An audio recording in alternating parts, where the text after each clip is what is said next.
ជនជាតិខ្មែរនៅក្នុងសង្គមខ្មែរ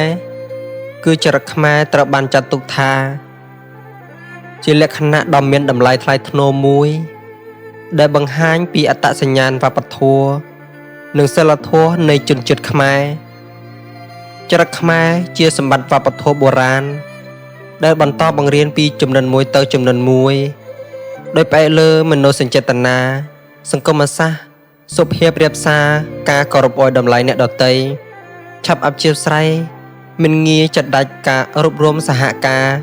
និងចូលចិត្តការរស់នៅដោយភាពស្ងប់ស្ងាត់ជនជាតិខ្មែរមានទម្លាប់ក្នុងការបង្រៀនកូនចៅឲ្យមានចរិតល្អដូចជាការគោរពមាតាបិតាគ្រូបាធ្យាយអ្នកដឹកនាំនិងមនុស្សជុំវិញខ្លួនចរិតខ្មែរគឺតែងតែជាប់ទាក់ទងជាមួយនឹងសាសនាគឺពិសេសព្រះពុទ្ធសាសនាដែលជួយបណ្ដុះបណ្ដាលឲ្យមានសីលធម៌គុណធម៌ហើយនិងគោរពច្បាប់សង្គមបើទោះបីជាសង្គមបច្ចុប្បន្នកំពុងមានការផ្លាស់ប្ដូរជាយ៉ាងច្រើនយ៉ាងណាដោយសារបច្ចេកវិទ្យានិងវប្បធម៌បរទេសក៏ប៉ុន្តែ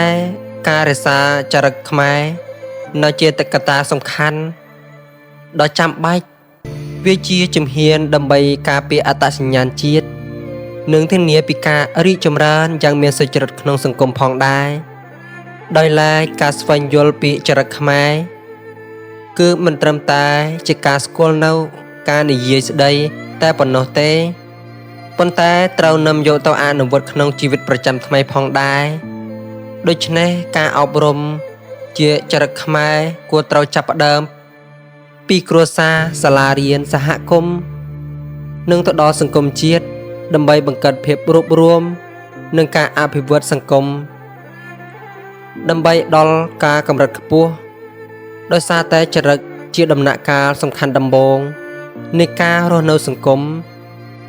ហើយជាការរក្សាតម្លៃថ្លៃថ្នូរជាខ្មែរគឺជាកាតព្វកិច្ចរួមរបស់យើងទាំងអស់គ្នា